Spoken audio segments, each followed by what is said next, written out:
다 함께 사도신경 하심으로 우리의 신앙을 고백하겠습니다. 나는 전능하신 아버지 하나님, 천지의 창조주를 믿습니다. 나는 그의 유일하신 아들, 우리 주 예수 그리스도를 믿습니다. 그는 성령으로 잉태되어 동정녀 마리아에게서 나시고 본디오 빌라도에게 고난을 받아 십자가에 못 박혀 죽으시고 장사된 지 사흘 만에 죽은 자 가운데서 다시 살아나셨으며 하늘에 오르시어 전능하신 아버지 하나님 우편에 앉아 계시다가 거기로부터 살아있는 자와 죽은 자를 심판하러 오십니다. 나는 성령을 믿으며 거룩한 공교회와 성도의 교제와 죄를 용서받는 것과 몸의 부활과 영생을 믿습니다. 아멘. 찬송가 197장 찬송하시겠습니다. 찬송가 197장입니다.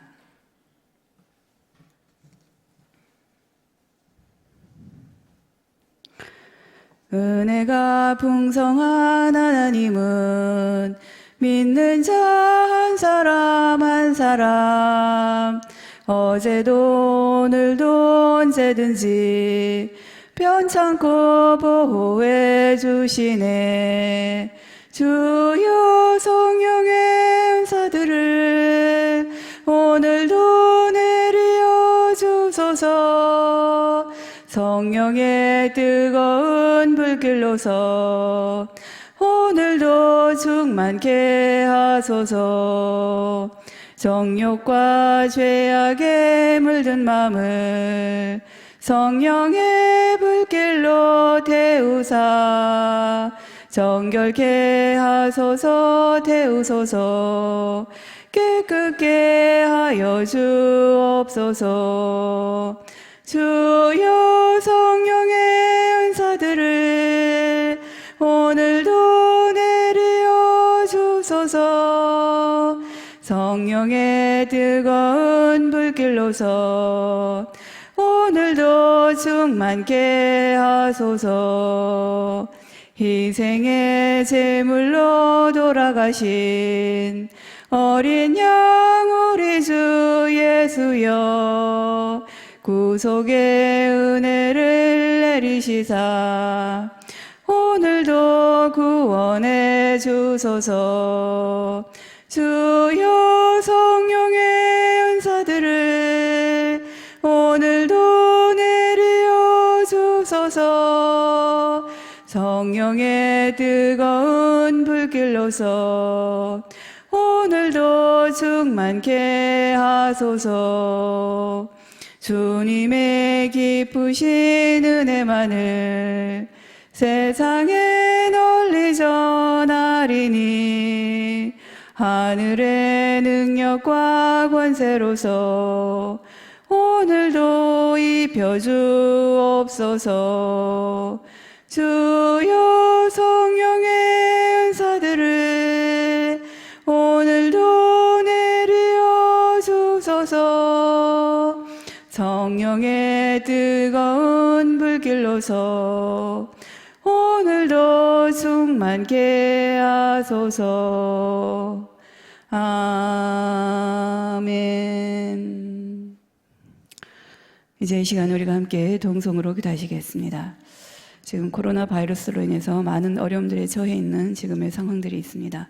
이 하나님의 이 상황들을 우리 하나님께서 도와주심으로 잘 극복하고 하루빨리 전과 같은 일상들이 회복될 수 있도록 위해서 동성으로 기도하시겠습니다.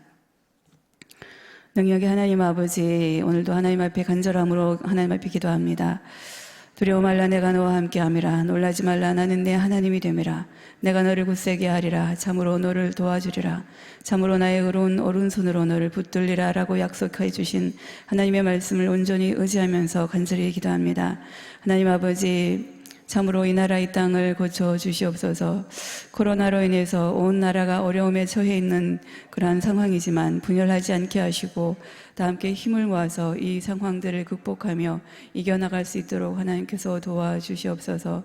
특별히 하나님, 이 나라의 위정자들이 하나님 정말 애굽의 바로와 같은 완악한 마음이나 또는 이기적인 마음을 버리게 하시며 정신을 차려서 정말 정정을 버리고 서로 협력하며 공의의 길로 들어가게 하나님께서 도와주셔서 하루하루 달라지는 이러한 상황들에 적절하게 대처할 수 있도록 지혜 위에 하나님의 지혜를 더하여 주시옵소서. 하나님, 지속적으로 확진자들이 발생을 하고 있습니다. 확진자들과 그 가족들을 주님의 손으로 치료해 주시고 방역당국과 또 의료진들에게 지혜를 주시며 보이는 곳에서 또는 보이지 않는 곳에서 수고하고 헌신하는 많은 이들을 우리 하나님께서 기억하여 주시고 함께하여 주시옵소서. 특별히 또한 이 어려운 때에 경제적인 어려움을 심하게 겪고 있는 많은 분들이 있습니다. 그들의 살 길도 우리 하나님께서 열어주시옵소서. 노숙인들과 같이 빈곤층에 있는 분들이나 또는 함께 식사를 하기도 어려운 형편에 있는 많은 이들 있습니다. 그분들을 돕는 일에도 우리가 더욱더 힘을 모으게 하여 주시옵소서. 하나님 아버지, 참으로 두려움도 전파된다고 하지만 사랑과 평안도 하나님 전파된다라고 하는 것을 믿습니다. 하나님, 우리 그리스도인들이 더욱더 기도로 협력하고 더 절제하고 평안을 찾게 하셔서 하나님 이 사회에 만연한 불안과 두려움을 이겨나갈 수 있도록 하나님께서 도와주시고 정말 주어진 그 사명을 잘 감당해 나갈 수 있도록 하나님 도와주시옵소서. 하나님, 이 땅 위에 하나님의 교회와 특별히 하나님의 백성들을 더욱더 지켜주시옵소서. 하나님, 정말 지금 교회들이 온전한 예배로 나아가지 못하고 있고 성도의 교제도 어렵고 특히나 교회 학교의 운영도 어려운 지금의 상황들을 우리가 가슴 아프게 바라보면서 하나님께서 이 시대를 향해서 이 사태를 통해서 우리에게 어떤 뜻과 계획하심이 있는지 하나님 다시 한번 잘 깨닫게 하시고 다시금 이 땅 위에서의 작은 천국을 이루어나갈 수 있도록 하나님 도와주시옵소서. 그래서 하나님의 뜻과 계획하심을 다시 한번 회복하는 그러한 오히려 기회가 될 수 있도록 하나님 도우시고 역사하여 주시옵소서. 이제 말씀을 통하여 하나님의 음성을 듣기를 원합니다. 하나님의 우리를 향하신 뜻과 계획하심을 말씀을 통해서 깨닫기를 원합니다. 우리가 살아야 할 말씀들을 오늘도 주실 때에 아멘으로 받을 수 있도록 도와주시옵기를 살아계신 예수님의 이름으로 기도하옵나이다. 아멘.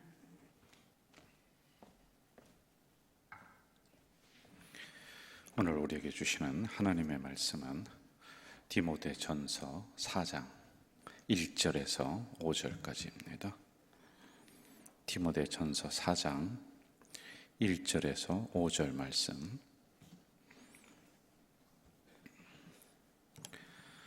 우리 한 절씩 교독하도록 하겠습니다. 1절에서 5절입니다.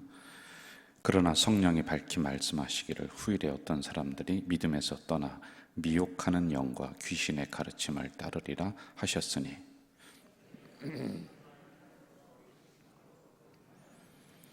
혼인을 금하고 어떤 음식물은 먹지 말라고 할 터이나 음식물은 하나님이 지으신 바니 믿는 자들과 진리를 아는 자들이 감사함으로 받을 것이니라.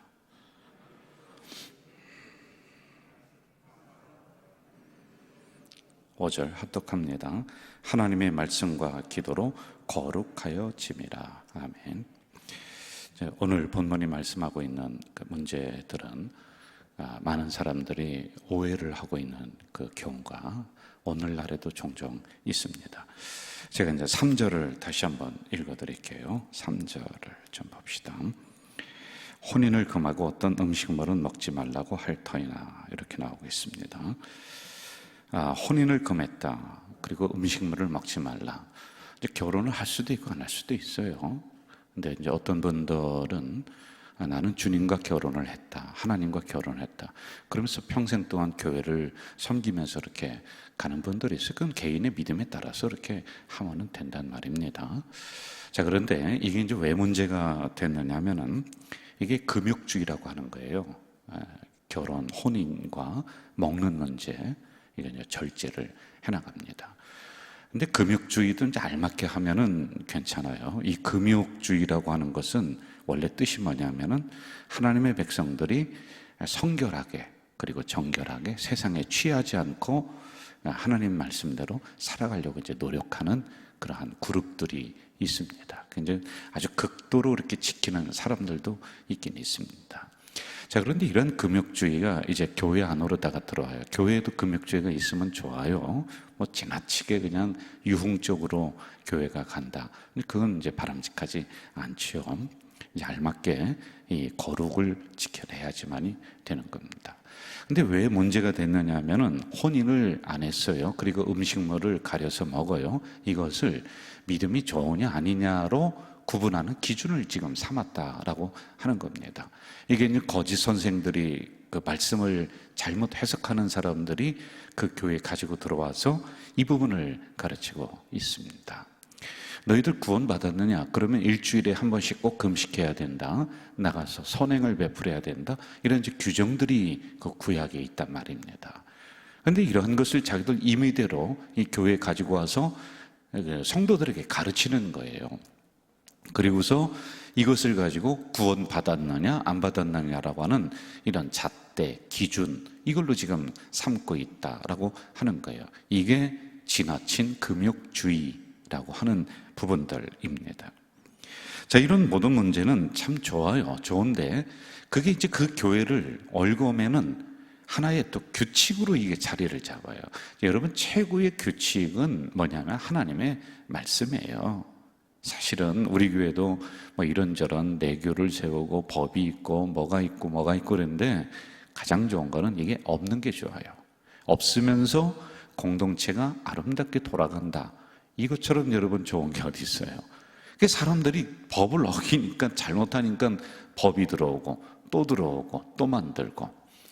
여러분, 지금 우리나라의 법도 어디에 뭐가 있는지를 별로 모를 거리요. 하도 많아서 그런단 말이에요. 그러면 이런 것들을 올바로 잘 세워놨습니다. 아주 완벽하게 세워놨습니다. 그럼 범죄가 없어야 되잖아요. 그래도 여러분 더 일어나는 거예요. 이거 가지고 통제가 사실은 안 된다라고 하는 겁니다. 자, 이러한 부분들이 교회에 들어와서 성도를 구분하는 기준점으로 구원받았느냐 아니냐라고 하는 이러한 잣대로 이걸 지금 사용을 하고 있습니다. 자, 여기서 어떤 문제가 일어날까요? 자, 이제 교회 성도들에게 이제 사람들이 야, 너 일주일에 한 번씩 금식하냐? 선행을 하냐? 너 혼인 결혼 생활인데 이런 부분들을 금욕을 하면서 이걸 잘 지키고 있느냐?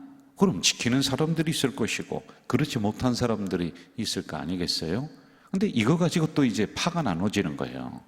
나는 말씀을 제대로 지킨 파, 나는 그렇지 못한 이런 구분점, 파당이 또 여기서 형성이 자꾸만 되고 있다라고 하는 겁니다. 여러분, 우리가 기억해야 될 것은 하나님의 말씀이 우리의 최고의 기준이에요. 이거는 꼭 우리가 알아야 돼요. 그리고 그 다음에 봉사는 할 수도 있고 못 할 수도 있어요. 그렇지 않습니까? 성가대 설 수도 있고 못 설 수도 있어요. 교회 나와서 무슨 청소하는데 할 수도 있고 안 할 수도 있어요. 그건 내 사정에 따라서 하는 부분들이지, 아니 그게 어떻게 신앙생활의 가장 기준이 이 말씀 위에 그게 올라올 수가 있느냐 말이에요. 금식 할 수도 있고 안 할 수도 있어요. 여러분, 새벽기도 우리 성도들 새벽기도 다 합니까? 못 하잖아요. 새벽기도 할 수도 있고 못 할 수도 있어요. 그게 여러분 구원받은 내가 거룩한 어떠한 증거와 기준으로 그걸 삼아버리면은 사람을 구분하는 거예요. 넌 구원받았다고 새벽기도도 못해? 새벽에 잠 안 자고 이렇게 나와서 기도하는 게 그게 하나님 앞에 구원받은 증거지? 아니에요.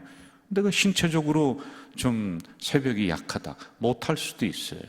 그걸 가지고 사람들을 평가하지 마라 라고 하는 말씀이죠. 자, 좀 더 이제 세부적으로 들어가 봅시다. 우리가 금욕주의에 대해서 제가 전체적으로 말씀을 드렸어요. 그 다음에 혼인을 금했다. 그리고 먹는 음식도 이거는 먹지 마라. 이러면서 구분을 좀 했다라고 하는 거예요. 여러분, 혼인을 금했다. 이거는 될 부분이 아니에요. 왜냐하면 결혼이라고 하는, 가정이라고 하는 제도는 하나님이 만든 제도예요. 하나님이 성경에 두 가지의 제도를 만들었어요. 그게 뭐냐? 첫째로 가정이에요. 그리고 두 번째는 교회입니다.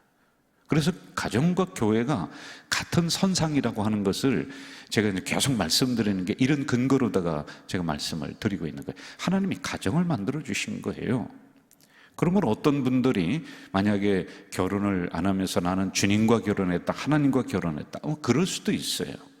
그리고 그렇게 안 하면서 가정을 이루며 나갈 수도 있어요.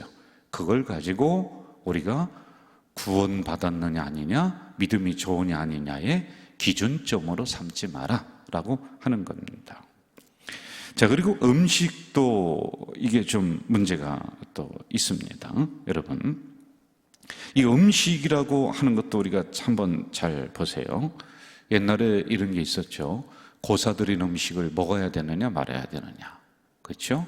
제사드린 음식을 먹어야 되느냐 말아야 되느냐, 뭐 이거 가지고 또 한동안 또 사람들이 논쟁을 하고 그랬던 적이 있었습니다. 제가 청년 때 이런 문제를 가지고 막 토론도 하고 막 그렇게 했었던 적이 있단 말입니다.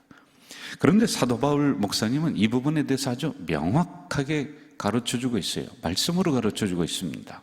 우리의 믿음의 의식을 좀 높여야지 돼요. 3절 하반절과 4절을 제가 읽어드릴게요. 음식물은 하나님이 지으신 바니 믿는 자들과 진리를 아는 자들이 감사함으로 받을 것이니라. 하나님께서 지으신 모든 것이 선함에 감사함으로 받으면 버릴 것이 없다. 이게 대원칙이에요. 이거거든요, 여러분. 이건 먹어도 되고 이건 안 먹어도 된다. 이건 먹지 마라. 물론 구약에는 레위기서에서 음식의 구분법이 있습니다. 그리고 지금도 이슬람이나 이스라엘 나라 가면 코셔라고 해서 그 음식을 함부로 먹지 않도록 이렇게 구분을 하면서 깨끗하게 먹으려고 노력을 하고 있습니다. 지금도 그렇게 해요. 이거는 그 음식 자체가 부정하다라기보다는 인간의 건강을 위해서 그렇게 지금 이러한 제도를 가지고 들어와서 그 나라에서는 실행을 하고 있단 말입니다. 자, 그런데 이게 신약으로 오면서, 레위기서가 신약으로 오면서 어떻게 됐냐면은 예수님께서 이렇게 얘기해요. 내가 거룩하다고 하는데 네가 왜 속되다고 더럽다고 하느냐. 내가 거룩하게 이 음식을 만들었는데 이거는 안 돼, 저거는 안 돼, 이거는 뭐 비늘 달린 음식이라 안 돼. 이게 이제 베드로에게 말씀하시는 거예요. 이거 왜 네가 더럽다고 하느냐. 내가 깨끗하게 했으니 감사함으로 받아서 먹으면 된다. 이겁니다, 여러분. 모든 음식은, 잘 들으세요, 귀신보다도 하나님이 주관하는 거예요. 음식 자체가 나쁜 게 아니에요. 그걸 인간이 어떻게 사용했느냐의 문제란 말입니다. 귀신이 주관하는 게 아니에요. 제사를 드렸다, 귀신에게 뭐 고사드린 음식이다, 그러면은 그 음식에 귀신이 붙어 있습니까, 여러분? 먹기에 좀 찝찝한 거죠, 솔직한 말로요. 그런데 나는 내 믿음에 이거 아무 꺼리낌이 없다, 나는 이거 그냥 먹어도 그냥 음식인데 뭐 이거 먹으면 어때? 그럼 드세요. 그거 가지고 왜 그 음식에 귀신이 붙어 있느니 안 붙어 있느니 이런 낮은 신앙으로 가느냐는 거예요. 그 음식을 사용한 그 사람이 문제라 말입니다. 자, 그런데 두 번째 우리가 또 이 생각을 할 수가 있어요. 나는 이 음식을 먹는데 고사들인 음식이에요. 내 믿음으로는 이거 아무것도 아니야. 이거 꺼리낌도 없고 걸리지도 않고 그냥 뭐 감사함으로 기도하고 먹을 수 있어요. 그런데 이걸 믿음이 약한 사람이 보면서 저 사람이 저럴 수가 있는가, 저 고사들인 음식을 먹을 수가 있는가, 그러면서 그 믿음 약한 사람이 시험받고 실족할 수가 있다. 그러면 조심하라는 거예요. 그럴까봐 조심하라는 것이지 음식 이웃 자체가 문제가 아니다라고 하는 것을 우리가 알아야지만이 된다는 것입니다. 자, 여기서 우리가 또 한 가지 더 생각을 해봐야 될 문제가 있어요. 지나친 음식을 추구하는 것들은 우리 기독교인들이 바람직하지 않다. 알맞게 먹어야 돼요. 한 끼에 몇십만 원짜리, 우리는 그런 분들도 없습니다. 근데 이거는 좋지 않습니다. 좀 음식 자체도 정갈하게 우리가 먹을 줄 알고 절약하며 좀 먹을 줄 알고 또 어디 가서도 한 그릇 음식으로 다 이렇게 좀 할 줄 알아야 돼요. 교회에서 특별히 어디 회식을 한다, 그냥 거나하게 차려놓고 그냥 여러분 그 돈이 다 어디서 나옵니까? 성도들의 헌금 아니에요. 그러므로 혹시 그럴 때가 있어요. 그러면은 간단하게 먹는 게 그게 좋습니다. 그리고 여러분, 저를 대접한다든지 성도들을 서로 대접을 할 때가 있어요. 가장 좋은 대접은 뭔지 아세요? 그 사람이 좋아하는 것, 그거 드시게 하는 게 그게 좋아요. 그 된장국 좋아한다. 된장국이 최고 좋은 대접이고 그렇단 말입니다. 그러므로 우리는 음식에 대해서도 알맞게, 지나치게 그냥 탐심을 가지고 음식이 좋은 곳이 어디냐를 찾아다니고, 미식가들은 그럴 수가 있겠죠. 또 그냥 여기에 그냥 수많은 돈을 소비해 가면서 이렇게까지 우리가 먹을 필요 없이 있는 것 감사함으로 먹으면 된다라고 하는 것입니다. 자, 이렇게 결혼이라든지 음식이라든지 이런 부분을 가지고 전체적인 부분은 성도들을 올가매지 마라. 그걸 너무 그냥 규칙으로 세워서 이게 율법주의가 또 돼버리는 거예요. 이걸 너무 잣대를 가지고서 성도들을 괴롭히지 마라. 최고의 기준은 하나님의 말씀이지. 그게 어떻게 할 수도 있고 안 할 수도 있는 그런 문제를 가지고 이렇게 하느냐라고 하는 것입니다. 5절로 한번 좀 가봅시다. 5절. 결론을 내려주고 있어요. 5절 시작. 하나님의 말씀과 기도로 거룩하여 지미라. 저를 보시죠. 여러분, 금식 아무리 많이 했다고 해서 거룩해집니까? 금식을 그냥 하루에 한 끼씩 1년을 한다, 그래서 내 죄가 없어집니까? 아니에요. 하나님 말씀이 내 안에 들어오야지 내가 사는 것이고 내 죄가 없어지는 것이고, 선행을 아무리 많이 한다고 해도 내가 지은 죄라든지 가지고 있는 내면의 이 더러운 것들이 선행 많이 한다고, 고아원 가서 많이 도와준다고 내면에 있는 것들이 어떻게 해결될 거라고 생각하세요? 그게 아니라는 거예요. 지금 이들은 삔또가 잘못 맞았어요. 결혼 안 하고 또 금욕주의하고 또 무엇을 하고, 그렇게 하면은 우리가 거룩하여지고 교회가 거룩하여지고 하나님이 좋아하실 거고, 그러니까 사도 바울 선생이 뭐라고 하느냐? 야, 그걸로 되는 게 아니야. 말씀과 기도로 거룩하여져라. 이게 다시 삔또 잘못 맞은 걸 올바로 지금 돌려놓고 있는 거란 말입니다. 내 수양이나 내 노력으로 나의 더러운 내면의 세계가 해결되지 않습니다.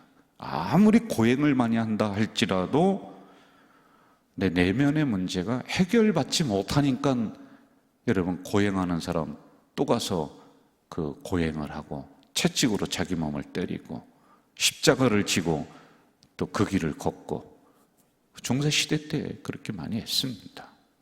그래도 괴로운 거예요. 힘든 거예요. 해결이 안 돼요. 사도 바울 선생님이, 목사님이 이 말씀하잖아요. 그걸로 되는 것이 아니라 결정적으로는 말씀과 기도로 너의 문제가 해결된다, 이겁니다. 여러분 보십시오. 말씀은 하나님이 우리에게 다가오시는 거예요. 그렇죠? 기도는 우리가 하나님에게 다가가는 거예요. 여기에서 우리가 하나님과의 진정한 소통이 일어난단 말입니다. 말씀 대신 주님이 우리에게 다가오셨고, 구원받은 우리들이 기도를 통하여 주님에게 다가가는 거란 말이에요. 그러면서 하나님의 뜻이 무엇인지, 내가 어떻게 살아가야 되는지, 예수의 정신이 무엇인지, 십자가가 무엇인지, 이러한 말씀과 기도의 소통을 통하여서 내가 비로소 깨닫게 되는 거죠. 이게 더 높은 신앙 아닙니까? 이게 밑에 있는 뭘 먹어야 되니 말해야 되니 이거 가지고 걸리지 마세요. 진정으로 내 안에 말씀이 있는가, 하나님과 소통하는 기도가 있는가, 이런 부분을 더 우리가 집중적으로 살피며 나가야 될 때라고 봅니다. 이런 바른 믿음으로 오늘도 승리하시기를 주 이름으로 축원합니다. 사랑하시는 아버지 하나님, 이 새벽에 연약한 저희들을 깨워주시고 말씀을 허락해 주셨습니다. 가장 기준은 하나님의 말씀입니다. 또한 우리가 아무리 많은 선행을 하고 고행을 한다 할지라도 내 내면에 있는 죄악의 문제, 갈등의 문제가 해결되지 않습니다. 그것은 말씀과 기도로 된다 말씀하시오니, 우리가 본질을 잘 잡고 나가는 가족 공동체가 될 수 있도록 인도해 주시옵소서. 예수님의 이름으로 기도하옵나이다. 아멘. 하늘에 계신 우리 아버지, 아버지의 이름을 거룩하게 하시며 아버지의 나라가 오게 하시며 아버지의 뜻이 하늘에서와 같이 땅에서도 이루어지게 하소서. 오늘 우리에게 일용할 양식을 주시고 우리가 우리에게 잘못한 사람을 용서하여 준 것 같이 우리의 죄를 용서하여 주시고 우리를 시험에 빠지지 않게 하시고 악에서 구하소서. 나라와 권능과 영광이 영원히 아버지의 것입니다. 아멘.